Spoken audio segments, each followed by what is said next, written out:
Okay, picking up right where I left off. So this is still Josh's radio here, but this is what I mean. So you can see I have the radio in there with the fans, but I mean it's very, every once in a while there's a hairline right here. It doesn't happen often. I've gotten a little better at putting these in, but you know, you have to be very careful when you put this in and this in together that it doesn't just take that out. So and you can see it's kind of bowing out on the side. When you put this back in its box, which is up here, it won't close properly. So there's, you know, the fans weren't intended to be sold with the radio. Like they are, but they're not. So the company that president designed the fans, and I think they were meant to be purchased secondary, and maybe, you know, obviously dealers can put them on, that's not a big deal, but as far as like the box size was made perfectly to fit this radio, not to incorporate the fans with the radio. So that's all I've said, and I've shown this in the past, I think, is once in a blue moon it does happen where it kind of bows out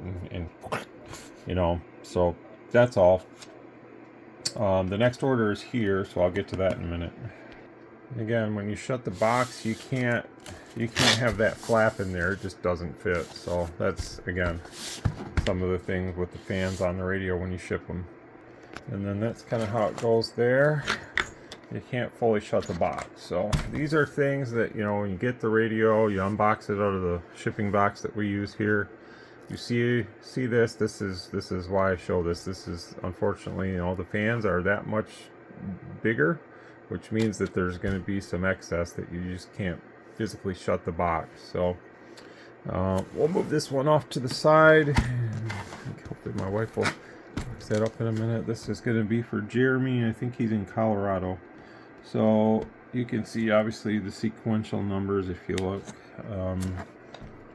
You know, I buy these in boxes. They come in, I think, 6 to a box or something. So I usually only buy like 1 box at a time. I don't like to have a lot of excess stock, but when I need them, I get them. If I sell through, I get more.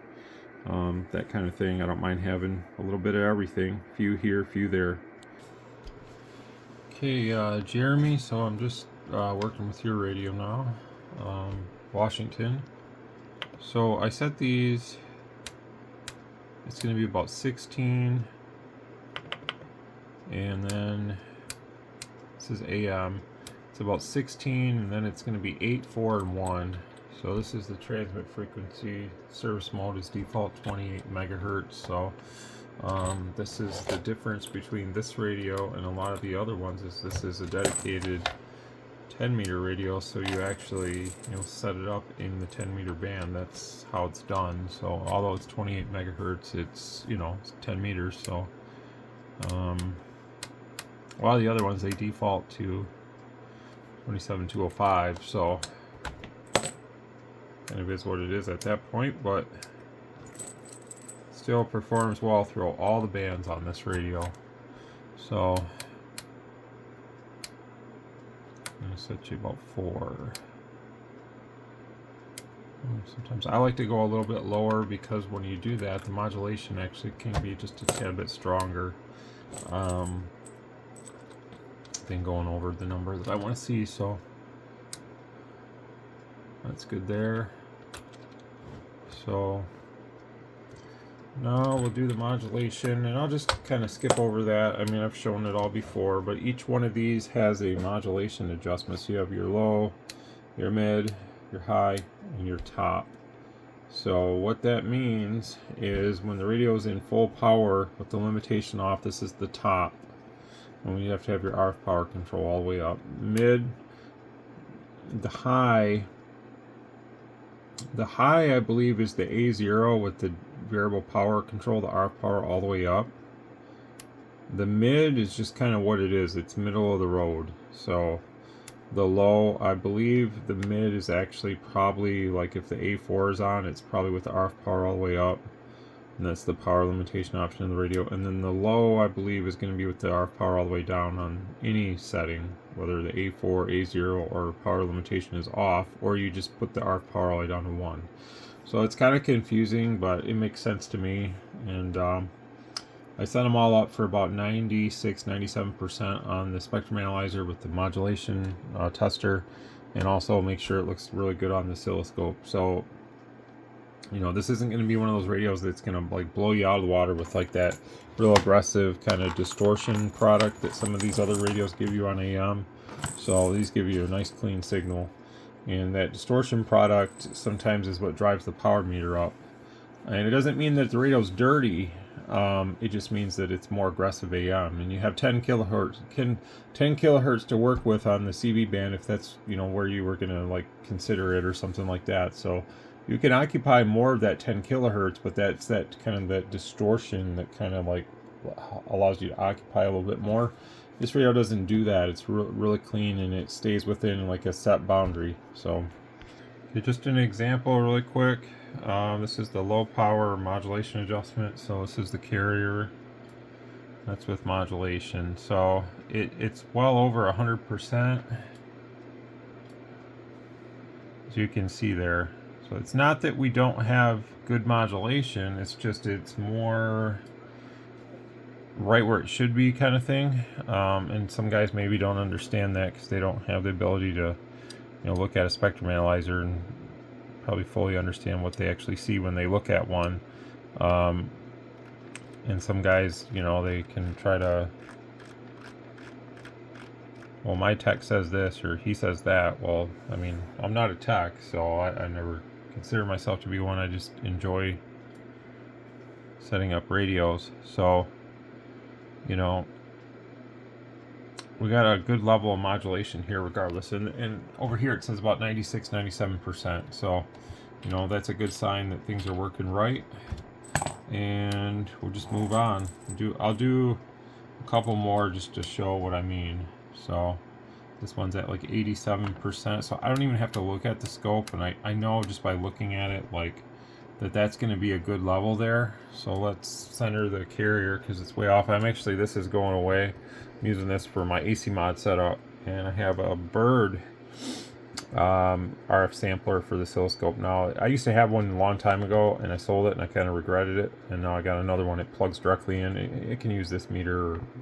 I like this meter not so much for the power characteristic, but I have dual line section, so if I want to check power, I can do that. But also because my directional sampler for the spectrum analyzer, I can have two inputs, and they both run at the same time. Now, if this was a power measurement, then it wouldn't read power until I flicked over, but since this is pass through, the RF still passes through and it gets sampled out, and this goes down to here. That's where that goes. So that's why that's there, if that makes sense to anybody. You know, this is a N type N, but it comes out to here. So that's what that's for. It gives me a good indication of what the RF signal is looking like. What you know, there's always stuff that you used for a while, then you got rid of it. And this is not a bad thing, but I don't like having to use the scaling. The Bird one gives me the ability in a nice smooth rotation to large and decrease and stuff like that. So it's just more user preference, I guess. But so that's how that looks. So it's not really too bad there. And I think the mail's probably here, and that's what it was coming with today. So it looks really nice. This is the measurement for the, I think it was the 8-watt one. So you can see there, 97%. If I take it up too much, you see what happens to our negative trough, just flattens out, and that's a complete waste then. So you might as well turn it down and make it look uniform like it should look. That's definitely the mailman. That's the home built alarm system there.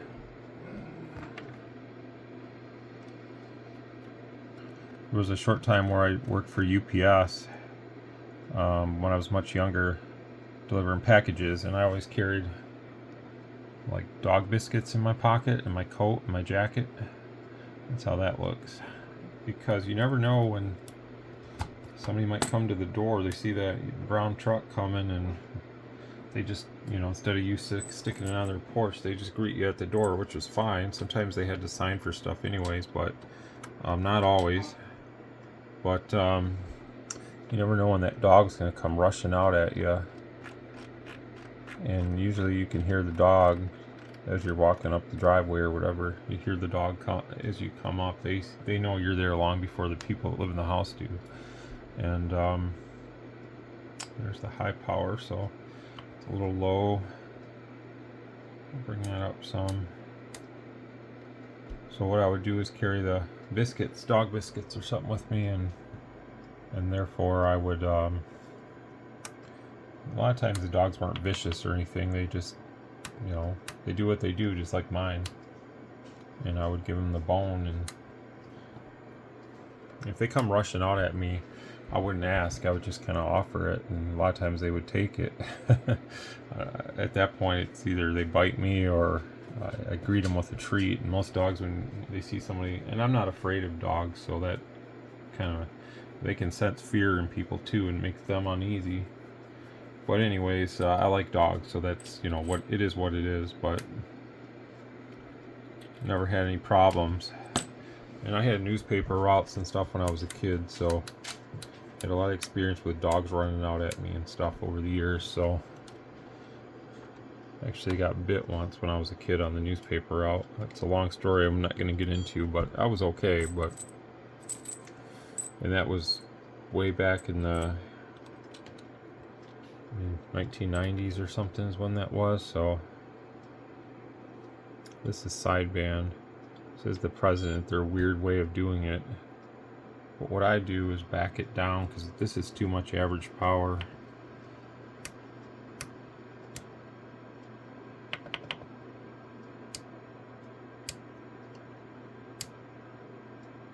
That's better. Let's just say I learned my lesson messing with dogs at a young age. One day that dog gets loose, he's coming for you. And that's what he did. It wasn't his fault. But that was, people didn't sue people back then and stuff. It wasn't like maybe how it is now. So my mom and dad didn't even have a word with the owner or nothing. I told them what happened, what I was doing, and they were more pissed at me than anything else. So that's the way it goes.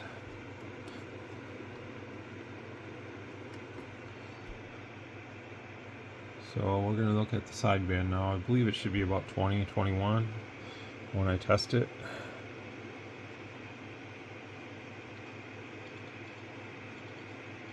Which is good.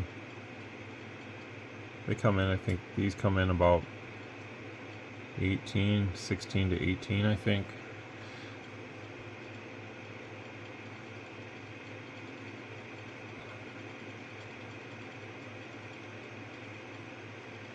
The dog bite, it didn't really hurt as much as I thought it would, but I definitely don't recommend anybody getting bit. It's about 22, so that's really good. Number doesn't really matter too much if it's 20, 21, 22, even 24. It's good either way, so it's not critical. As long as we're over 20, that's really a good number here. And the ARRL says to add 6 to that, I believe, anyway. So we're about 28 right now. So that's what we want to see. So here's the two-tone. So it looks really nice.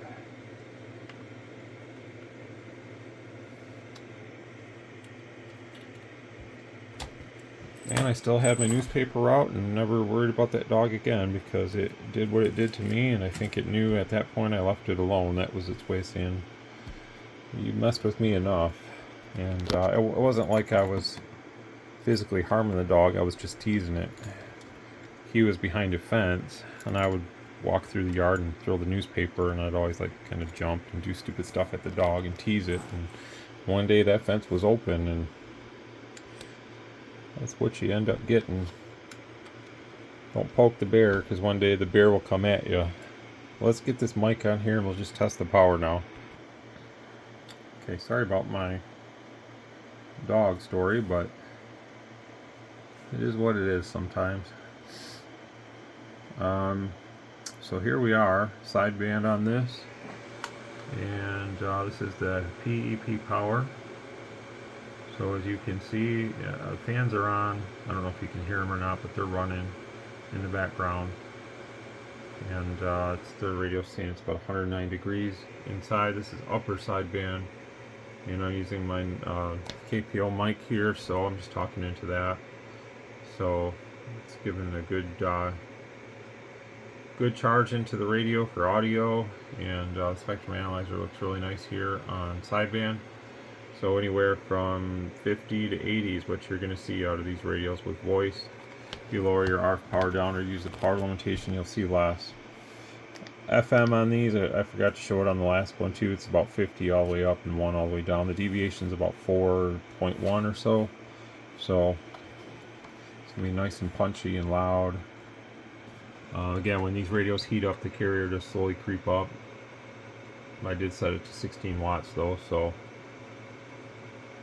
it is what it is. The mic's kind of picking up the fan noise and stuff like that in the background, but as you can see on this radio, it does kind of creep up there at times with power, and other times, you know, with certain words and stuff, it's not always going to hit the full mark. So this is how it looks here, and again, like I said, it's not taking up a ton of occupied bandwidth. We're about what 1, 2, 4, maybe 6 kilohertz, if we maybe 5.5, something like that. So each one of those boxes is 2 kilohertz on each side. So it looks like the majority of my power is within 4 to 6 kilohertz range, which is, you know, the power is definitely staying within the frequency and it's not shedding out. And you know, if you have a HF radio or something like that, probably you're going to see a much tighter on the waterfall display, a much tighter, like darker color right on the frequency versus some of the other radios where when you're talking they spread out a little farther. The power doesn't necessarily come over the zero line, but when it spreads out, that's going to show on like one of those waterfalls or whatever, where the brightness kind of moves away, and you know, you have that big dark stream, but then it's going to kind of out. So this radio probably wouldn't look like that. It's going to be more of a darker color, all right where it should be. So, you know, sometimes more occupied bandwidth is what people like, other times not. So these kind of are more narrow, but the audio sounds good, so they got really good AM audio. That's pretty much it for this one. Let's just put the tone in. I guess it should be identical to the last one. Again, the fans are going to be on when you get it. You should turn this on and the fan should just start. When you don't want that, just turn that function up. And I'm not sure what this function does. We haven't heard anything about that, but maybe someday they'll use that for something. What was I going to do? Mic type. I'm going to switch it back to EL because I'm not sure which mic you're going to use, but assuming you're going to use the factory mic, if you have one of these Delta Force is what they're called, you can use other mics with it and just switch that mic type to dynamic. So here's the receiver on this one on SSB. This is lower sideband.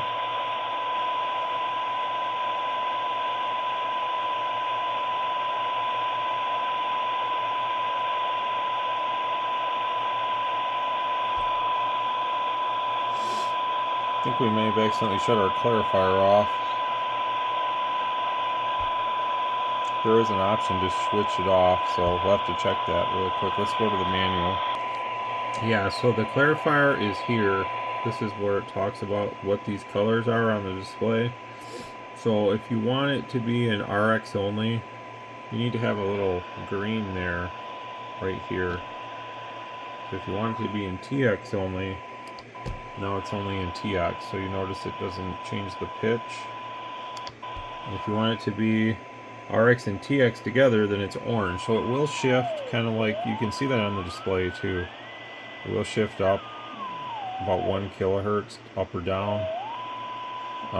So that's what that means. If you get one of these from me and I shut that off, I apologize. It should be with the green light on for RX only. So that's RX only. I'm not going to TX because I'm on my signal generator right now, but if I TX, I'm assuming that number will go back to 5. So that's what that means there. And you can find that on page 10 of the manual. So like I say, they really do a good job describing these things. It says clarifier on page 11. They say reference page 10 for what actually the settings are, which are here. That's what it's showing you the RX/TX is for. And they only work in sideband. So if you go to AM, that light just shuts off on its own. So There's really good information here. I really recommend anybody that has one of these, if you haven't taken the time to look through the manual, look through it, because there are probably things that you overlooked and you didn't know the radio was capable of doing. So, but again, it's receiving at minus 130 dBm, which is really good. So, let's switch the automatic squelch off, and we'll put our tone on, and I'll see what we can hear on AM. And just crank the volume all the way up. I mean, I can hear the tone at 30% modulation. It's weak, but it's there. So,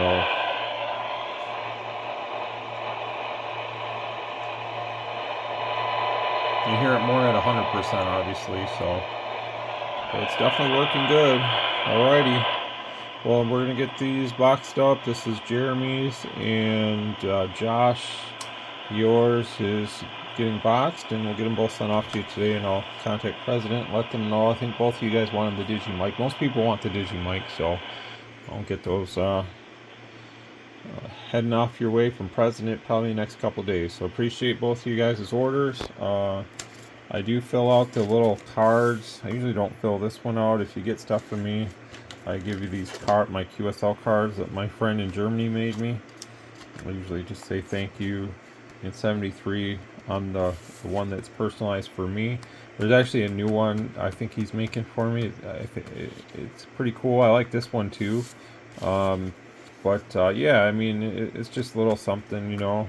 I wish I could make a contact with you guys so I could write the stuff in, but unfortunately, you know, I don't have as much time for the radio as I would like. And then the band conditions being what they are right now, sometimes it's difficult. I did make a couple QSOs in Maine today on 38 LSP, which was kind of on out of the blue, because it's pretty quiet out there. I have my antenna pointing due west right now, and I hear jack of nothing. So I'm going to switch it back around and point it towards the east again. But, alright, we'll get out of here and get these Washingtons heading out. 73.